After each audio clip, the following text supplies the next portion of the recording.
हे देवी पार्वती, वे लोग अभागे हैं जो विषय भोगों में लगे हैं। हरि तज होए विषय अनुरागी। देहे अस्थि मांस रुधरे अभिमतिम त्यजे त्वम। जाया सुता दिशु सदा ममताम विमुंच। शरीर 3 चीजों से मिलकर के बना है, अस्थि मांस और खून, 3 चीजों से। आदमी का जिस्म क्या है, जिसमें सैदा है जहां। एक मिट्टी की इमारत, एक मिट्टी का मकान। खून का गारा लगाया, ईंट जिसमें हड्डियां, और चंद श्वासों पे खड़ा है ये ख्याले आसियां। मौत की बेजोड़ आंधी जब इसे टकराएगी, तो तेरी शाही इमारत खाक में मिल जाएगी। हाड़ जरे जो सूखी लकड़ी, केस जरे जो घास, और सब तन जरता देख के भयो कबीर उदास। कबीर उदास हो गए। अद्भुत भाव है मेरे भाई। कल हो ना हो जिंदगानी का कोई भरोसा नहीं।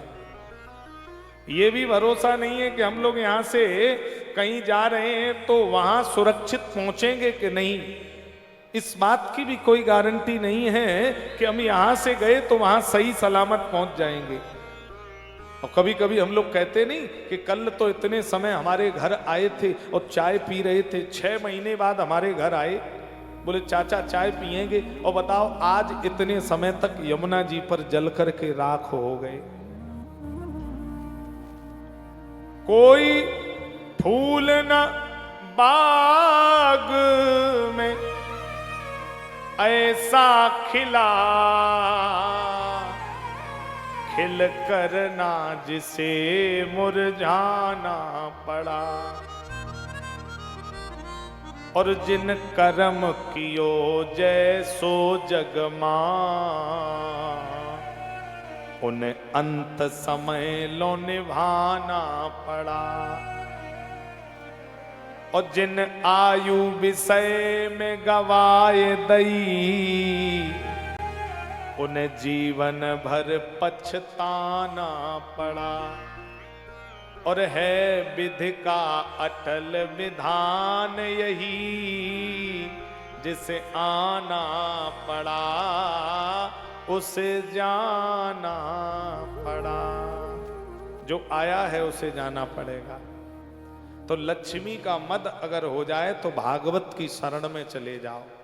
भागवत की शरण ग्रहण कर लो तो अभिमान नष्ट हो जाएगा। भा माने भरा हुआ, ज्ञा माने ज्ञान, रा माने रथ। ये ज्ञान का भरा हुआ रथ है भागवत। गंगा 2 प्रकार की हमारे ऋषि मुनियों ने बताई। स्वामी करपात्री जी महाराज, स्वामी डोंगरे जी महाराज, स्वामी राम सुख परमहंस जी महाराज, स्वामी उड़िया वाले बाबा, स्वामी अखंडानंद जी महाराज, स्वामी बक्सर वाले पूज्य मामा जी महाराज, ब्रह्मलीन स्वामी राजेश्वरानंद जी महाराज। इन दिव्य महात्माओं ने गंगा 2 प्रकार की बताई।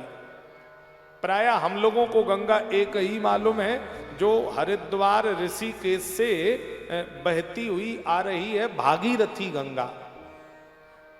लेकिन 2 गंगा हैं। एक तो भागीरथ के द्वारा धरती पर लाई गई, और एक है संत गुरुओं के द्वारा कथामृत गंगा धरती पर लाई गई। वो ऋषिकेश के ऊपर गोमुख से बह रही है, और ये संत गुरुओं के गोमुख से बह रही है। व्यासपीठ गोमुख है, यहां से कथामृत गंगा बह रही है मेरे भाई। अब उस गंगा में अगर इटावा क्षेत्र वाले स्नान करना चाहें तो वो क्या गंगा इटावा में आ जाएगी? भागीरथी गंगा बोलो। चलकर कन्नौज, फरकाबाद या तीर्थराज प्रयाग या संगम या हरिद्वार आपको जाना पड़ेगा। वो आपके गांव, आपके क्षेत्र में आने वाली नहीं है। पर ये कथामृत गंगा बड़ी पावरफुल है। अगर कराने वाला कोई सच्चे मन से, भाव से संकल्प कर ले कि प्रभु मेरे ऊपर कृपा हो जाए तो हम भी आपकी कथा अपने घर कराएं, तो ये कथामृत गंगा आपके भाव और श्रद्धा पर पुष्ट हो जाएगी। आपके नगर में नहीं, आपके शहर में नहीं, आपके गांव में नहीं, आपके घर में आकर के प्रकट होकर के ज्ञान गंगा जल से पवित्र करके चली जाएगी। ये सबको पावन बना के चली जाएगी। भागीरथी गंगा स्नान करने जाओगे तो अंदर जाने में डूबने का खतरा है, और कथामृत गंगा में जितने अंदर जाओगे उतने ही भव सागर से पार होते चले जाओगे। कथामृत गंगा में स्नान करने मात्र से तन पवित्र और श्रवण मात्र से मन भी पवित्र, लेकिन भागीरथी गंगा में तन पवित्र तो हो जाएगा पर मन पवित्र की कोई गारंटी नहीं है। ऐसी है कथारस गंगा। तो जब व्यास जी ने श्रीमद् भागवत जी को लिखा, इसमें 12 स्कंद हैं, 335 अध्याय हैं और 18,000 श्लोक हैं। तो किसी भी देवी देवता की व्यास जी ने स्तुति नहीं गाई। वेद व्यास जी ने पहला श्लोक लिखा है महात्म में, श्रीमद् भागवत जी का पहला श्लोक है, सच्चिदानंद रूपाय विश्वोत्पत्त्याद हेतवे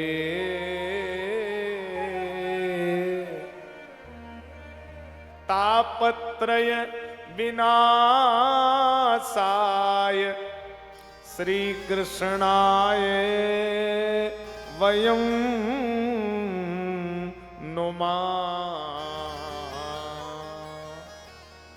सच्चिदानंद रूपाय। परमात्मा जो सच्चिदानंद है, विश्वोत्पत्ति आदि हेतु जो विश्व की उत्पत्ति पालन संहार करने में समर्थ है, त्रय ताप 3 तापों को नष्ट करने में समर्थ है, ऐसे परमात्मा जो धरती पर मथुरा उत्तर प्रदेश में 16 कलाओं से युक्त होकर के पूर्ण योगी श्री कृष्ण बनकर अवतार लेकर आए हैं, ऐसे भगवान श्री कृष्ण के चरणों में हमारा बारंबार प्रणाम है। श्री कृष्णाय वयं नुमः। अब इस श्लोक का थोड़ा अर्थ कर दें। सच्चिदानंद रूपाय, रूपाय में चतुर्थी विभक्ति है, रूपायो अरूपाय, अरूपायो रूपाय, चतुर्थी विभक्ति है। तो इसका संध विच्छेद करिए। सत धन चिद धन आनंद बराबर सत चिदानंद। अच्छा, कितने रूप बने? सत चिद आनंद। कितने रूप बने बोलो? 3 रूप बन गए। परमात्मा के कितने रूप हैं? 3 रूप। वैसे तो अणु अणु लघु लघु में व्याप्त हैं, लेकिन मूलतः परमात्मा के 3 रूप हैं। सत रूप से कब भगवान को पुकारा गया? जब कंस के अनाचार से धरती त्राही त्राही कर रही थी, उस समय देवताओं ने भगवान को सत रूप से पुकारा। सत्यव्रतम सत्य परम त्रिसत्य सत्यस्य सत्य मृत सत्य नेत्रम सत्यात्मकम त्वाम शरणम प्रपन्ना। और इस श्लोक में 9 बार सत्य शब्द आया, 9 बार सत्य। चिद दूसरा रूप है चिद। चिद किसे कहा गया? चिद कहा गया जो तत्व का दर्शन कर ले, जो ज्ञानी है, तत्ववेत्ता है, जिसने योग मार्ग के द्वारा परमात्मा की प्राप्ति कर ली, वो चिद है। चिद परमात्मा का ही ज्ञानी स्वरूप है। ज्ञानी मोए विशेष प्यारा। चिद ज्ञानी है, जो तत्व का दर्शन कर चुका, वो चिद भगवान का ही स्वरूप है। और तीसरा है आनंद। अयोध्या में जब राम अवतार भगवान ने लिया तो ये राम अवतार आनंद अवतार है। राम ही आनंद है, आनंद ही राम है। और आनंद भी 3 प्रकार के होते हैं। इटावा क्षेत्र वाले माता भाई बहन कौन कौन से होते हैं? अति आनंद, दूसरा है ब्रह्मानंद और तीसरा है परमानंद।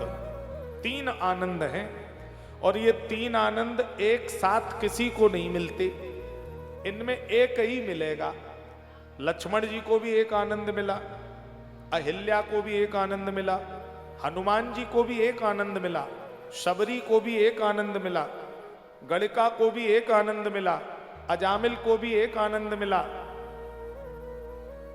केवट को भी एक आनंद मिला। अति आनंद उमग अनुरागा। अति आनंद उमग अनुरागा। केवट चरण पखारन लागा। केवट चरण पखारन लागा। अति आनंद उमग अनुरागा। उमग अनुरागा। उमग अनुरागा। लेकिन ये तीनों आनंद एक बार एक ही व्यक्ति को मिले। ऐसा व्यक्ति कौन है जिसको तीनों आनंद एक साथ मिल गए, सारा नियम समाप्त हो गया?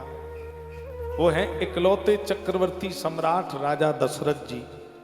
दशरथ जी एक इकलौते ऐसे व्यक्ति हैं जिनको तीनों आनंद एक साथ दर्शन हो गए महाराज। एक साथ तीनों आनंद।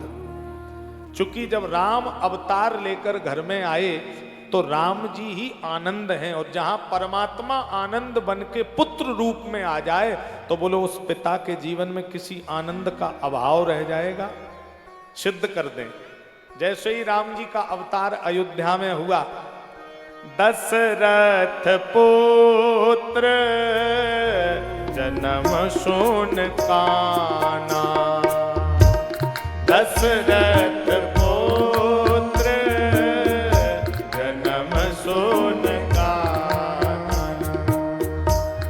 मानव ब्रह्मा नंद समाना। मानव ब्रह्मा नंद समाना। दशरथ पुत्र जन्म सुन काना। जन्म सुन काना। जन्म सुन काना। कौन सा आनंद मिला? ब्रह्मानंद। अब दशरथ जी दरवाजे पर आए और बाजा वालों से बोले बाजा बजाओ। बाजा क्यों बजाएं? परमानंद पूरमन राजा। परमानंद पूरमन राजा। कहे वो बुलाए बजाओ बाजा। कहे वो बुलाए बजाओ बाजा। बजाओ बाजा। बजाओ बाजा। पहला ब्रह्मानंद, दूसरा परमानंद और तीसरा अति आनंद। अवध हुए रहे वो। अति आनंद, तीनों आनंद एक साथ अयोध्या में आ गए और घर घर में आनंद है, पूरी अयोध्या में आनंद है।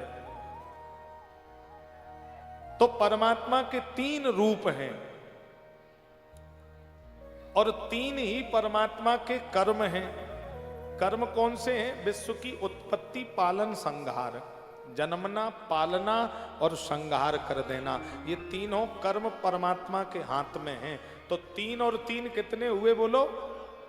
6 हो गए। और 3 ही परमात्मा में गुण हैं। 3 गुण कौन से हैं? त्रैताप विनाशाय। 3 ताप कौन कौन से? दैहिक, दैविक, भौतिक तापा। दैहिक, दैविक, भौतिक तापा। राम राज काऊ नहीं व्यापा। राम राज काऊ नहीं व्यापा।